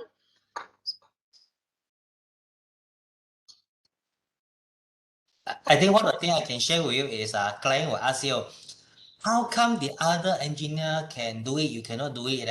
How come the other engineer allowed 5% only, but how come this one you had to allow the peering 6.7 or 7%? Okay, normally my answer is like this. Sorry, I cannot comment other engineer jobs. We don't comment other engineer jobs, but I can justify why I need 6.7% and 7%. Now, this is my justification. So as an engineer, you have to be very confident and competent in your works. Okay, yes. I think knowing your stuff is very important, isn't it? When Yep. you come up with a cost, whether it's a detailed costing, whether it's a definitive costing, whether it's a prelim costing, or whether it's a conceptual kind of costing, what we will normally, when you face with your client, or in tendering, when you face with the contractor, or you are the contractor facing the consultant, you must know your rates, you must know your quantity, you must know the workflow very well so that you can justify why your cost is this. And yes, you can't compare yourself with other people, but you need to know your stuff lah, basically lah. For building costing, I normally don't give client one figure. I normally give client a range. This is Yes. a lower bound and upper bound. This is the range. Okay. And of course, we also can get historical data from the surrounding sites and all that kind of ideas also, isn't it? I mean, like if you do know that there's a site that next to those, they have constructed like 500 units, you know, so we can actually just give them a call and see if they're willing to share, like, I suppose, yeah. Yes. Normally, I will ask who are the consultant, and normally, I have many consultant good friends, and they are willing to share with me. Yeah, that's true. Yes, it's very important to do that, you know. So not only just to get JKR schedule rates, Correct. or CIDB rates, or you know, wherever you can get your rates from.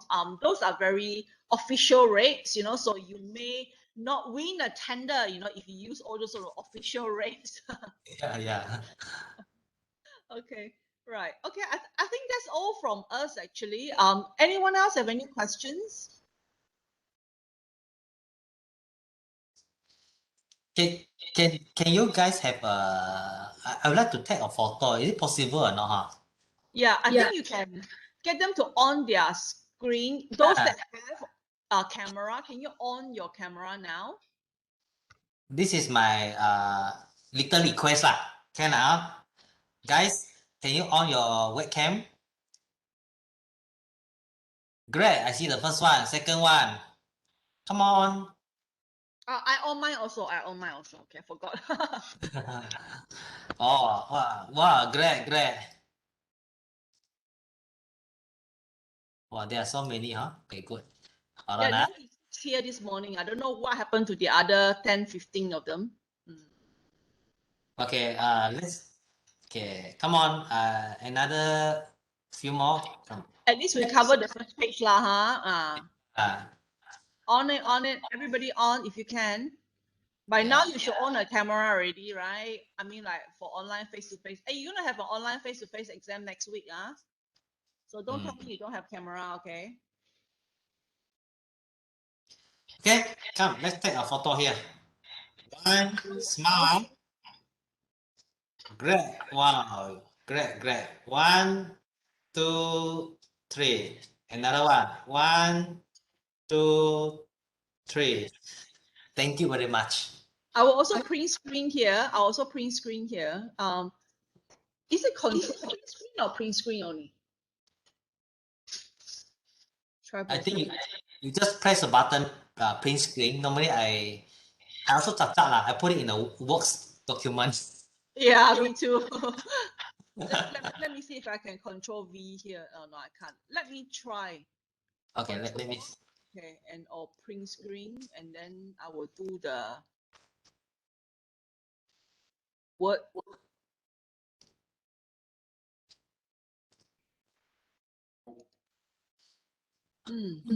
How many are there? It's about 60, 70 or? 96 of them. Wow. Actually, you guys have to appreciate what Unimas did to you, no? Because theory is still theory. In actual fact, when you come to works, sorry to say that, theory to us is like very basic that you need to know. The most important thing is how you handle a project, and you need to know all the market rule of thumbs. What we need is a product. We cannot wait for you to come up with all this small calculation and it take long time to come up with all this figure, whether 0.1 cent correct, not correct. No. Yeah. And so we try to make project management a course that is as practical as possible in that sense. Yeah. So inviting people like yourself to come and give us a rundown, because sometimes I may be out of date as well, so I also like to hear, from the practicing engineers, even though I practice, but it's just very minimum compared to what you guys are doing every day, you see. And yeah, later on, next semester, we also have engineering ethics. So maybe I'll invite you again to give us a talk on some of the issues that they will face as a young engineers, when they go out there to work, people may approach them, give them cuts, that sort of things, and how they should respond to it, or they are, when they are a consultant and then they want to go and fight with other consultants, then how do they want to get the job with integrity and all that. I think that will be something quite interesting to look into. I mean, our job is to build up young engineers. I mean, people like us who has IRs, we feel the responsibilities to build up young engineers, to pass on to the next generations, because we can't be here all the time, you see. Yeah, and put them on the right path so that, they can have a good start, and later on how they perform is their own business already lah. Yeah. Yes. Thanks, Dr. Ting. Actually, I do run induction courses for the young engineers, which is organized by the ACNSR branch. Induction courses is good for you guys when you graduate lah. So you can see the overall picture, what is the industry doing. I also give talk to some of the Swinburne students, also the West Malaysian University student as well lah. So if you guys want to have any doubt, especially in consultancies issue, you always can contact me or through the things. Can no problem. I mean, if they do ask for your numbers, I will. I mean, I'm sure Dr. Razak will probably pass your numbers to them anyway. So, yeah. William, do you have I want to ask you this. Do you have that SPA book? Like how you do Yes, I do. development now with the with how you line up the road, and the curve and all that parking I emailed to you. Do you have it in soft copy? I'm not too sure, but I have hard copy. I will scan it and email to you. Can. Thank you so much. I think they will need it. Yeah. My I couldn't find my copy. I think it's somewhere in the office. So yeah, my office bookshelf just won't talk. So, and then all my books are everywhere, so I can't even locate. So yeah, if you have, I will get it from you. I'll message Alice lah. I'll get Alice to maybe scan me a copy or something. Yeah. Sure, no problem. Okay, thanks. Okay, I think that's all for today. And William, you can leave first. I will do the the attendance sheet with them. Yeah. Okay. See you guys. Thank you, Dr. Ting. See you. Bye. You better rest up. You have another session in the afternoon. Okay. Yeah. Okay. Bye. See you. Bye. Thank you very much.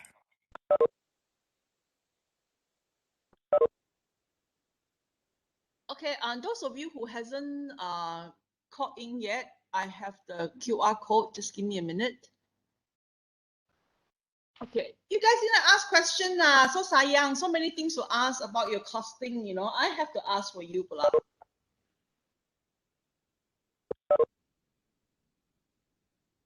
The bit that he says about JKR rates and the rates and all that is very important. This is how engineers practice. You see, so please go ahead and do that for your IDP as well. Okay.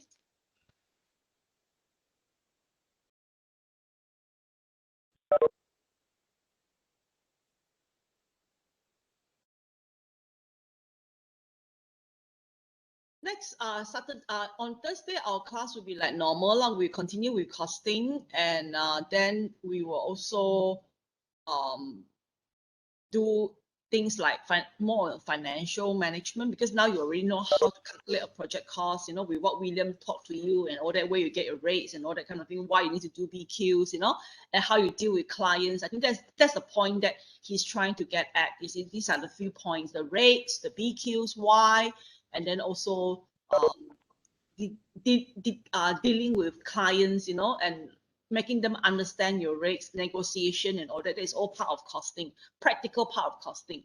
So on Thursday, I will follow on and talk about how to do S-curve, how to use EV techniques. So these are some of the important things that we need to cover. Okay, right. So I think, wow, just now the talk only 96 people. Now the attendance becomes 102. I mean, that is a bit tricky, isn't it? I mean, I'm a bit disappointed, okay, in this sort of attitude, but I won't say much lah, huh? Because I already did my best to arrange these things for you guys. And if you guys are not appreciating it and not really want to listen to this, then there's nothing much I can say or do about it, lah, huh? Yeah. And William's going to come back again in the afternoon.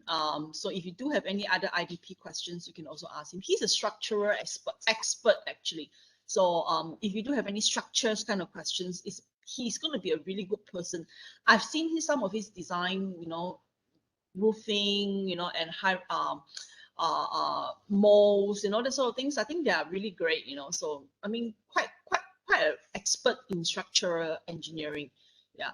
So, but I'm getting him because he's a practicing engineer, so he owns a consultancy firm, so that will help in terms of doing all these practical things about costing. Okay. So anyway, that's it for today. And any other questions? If not, then you can leave. Yeah. Okay. I've got some notes on the side here that I put up just now with the question of how do you calculate the costing, okay, for preliminary design, okay. Keywords, so you can take a record. All right, if that's all, bye-bye then. Thank you, Doctor.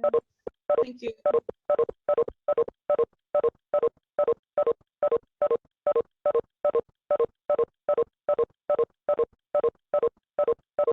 Oh, I know why you got less people because some of you are sharing screen. Okay.